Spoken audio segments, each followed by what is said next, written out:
नमस्कार। मैं अरुण के शर्मा, एनालिस्ट वन थॉट। आज बहुत ही इम्पोर्टेंट और मानवीय मूल्यों से भरा हुआ विषय, एक पुरुष जब शादी करता है तो उसके माता पिता जो होते हैं वो 1-2 साल बाद इस बात की उम्मीद लगा के बैठ जाते हैं कि उनकी आने वाली पीढ़ी, तीसरी पीढ़ी, एक वो खुद, एक जिस बच्चे की उन्होंने शादी की वो, और उसकी होने वाली संतान,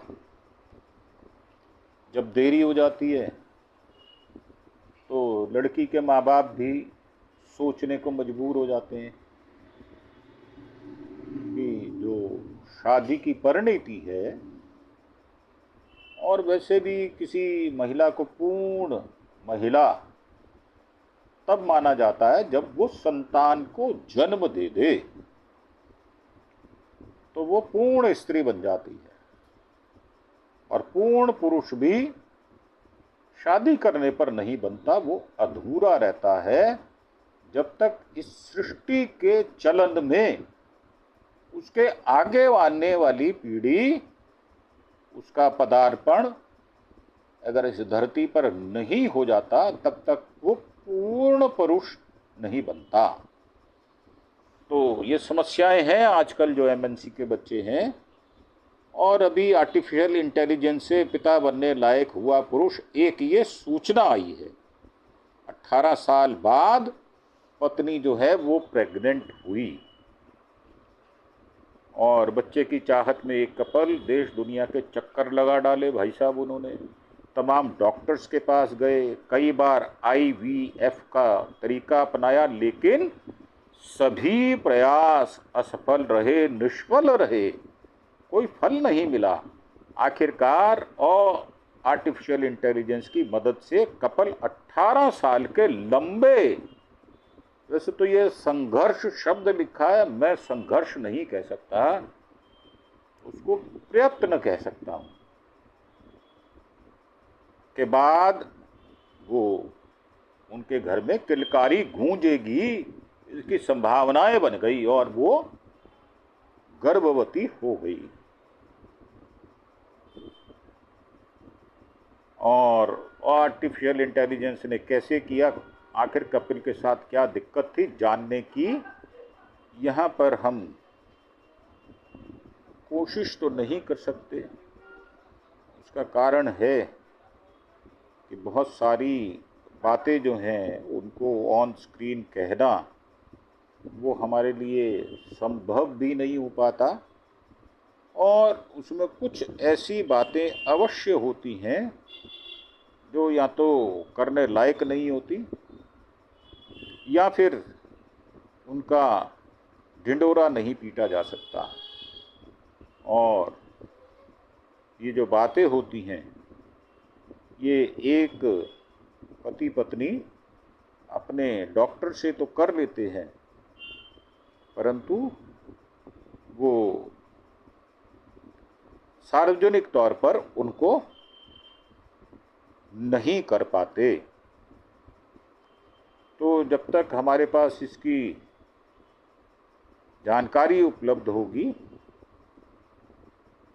तो हम आपको उपलब्ध अवश्य कराएंगे। उसमें जो देखने में बात आ रही है वो ये कि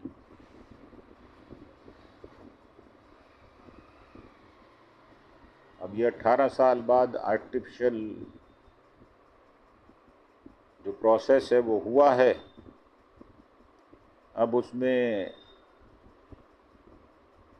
जो मेल है उसका रोल भी है, फीमेल का रोल भी है। तो जब तक ये हमारे पास रिपोर्ट आएगी तब तक हमें इंतज़ार करना होगा, परंतु ये सूचना हमने आपको दे दी कि ये हुआ है।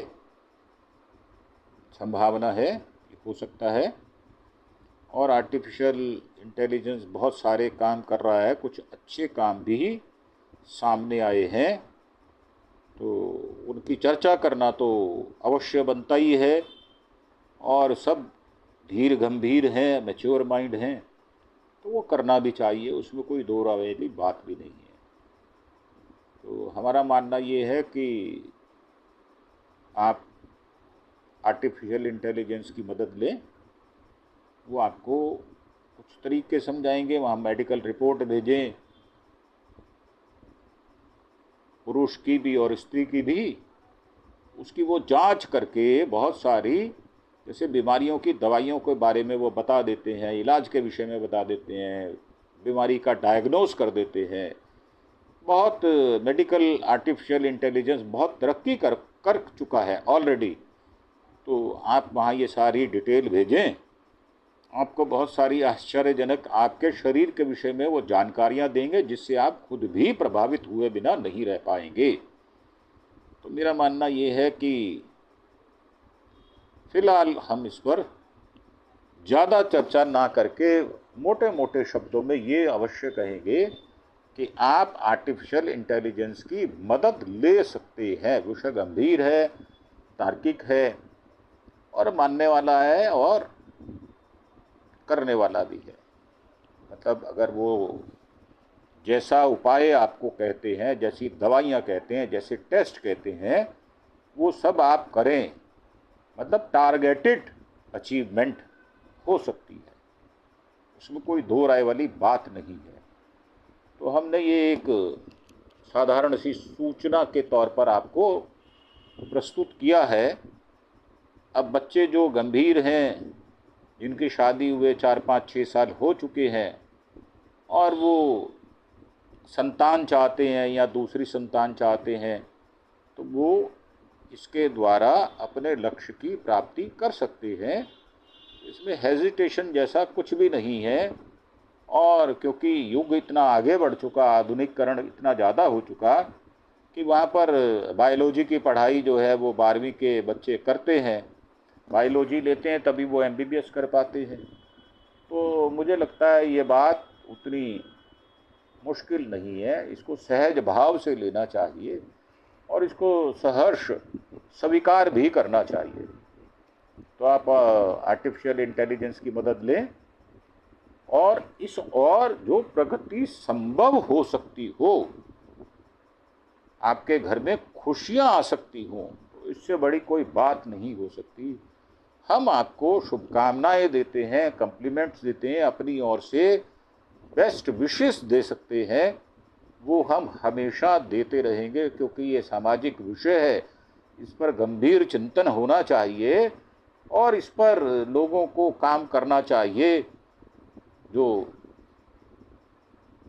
पेयर जो हैं, जिनको अभी कमी है, संतान नहीं है या दूसरी संतान चाहते हैं, उनको इस विषय में सोचना चाहिए। पढ़े लिखे लोग हैं, समझदार हैं, डेवलप माइंड है और गंभीर भी है, जो अपने कैरियर में इतनी ऊंचाइयां हासिल कर लेने के बाद भी ये जो कहते हैं कि हमारे यहाँ 6 काम ईश्वर के निमित्त कहे गए हैं, वो है जन्म मरण, यश अपयश और लाभ हानि। हालांकि ये ईश्वर के निमित्त हैं, परंतु उसके बावजूद भी भगवान कृष्ण ने कर्म को महत्व देते हुए सारी सृष्टि को कर्माधीन कर दिया, कर्म के अधीन कर दिया और ये कह दिया कि जैसे कर्म करेगा इंसान, वैसा फल देगा भगवान। आप अच्छे कर्म करेंगे तो आपको अच्छे की परिणति या परिणाम भी मिलेंगे। दुष्ट कर्म करोगे तो आपको दुष्ट और दुष्टता वाले लोग मिलेंगे। तो जब कर्म के अधीन कर दिया है, तो क्यों ना इस प्रकार के कर्म को किया जाए कि आपकी आगे आने वाली पीढ़ी जो है वो सुरक्षित हो और गुणों से भरपूर हो और आप उस सृष्टि में जो आने वाली संतान है उसका पदार्पण कर पाएं। हमारा सिर्फ इतना ही उद्देश्य है। जब इसकी डिटेल आएगी तो हम आपसे बात भी करेंगे।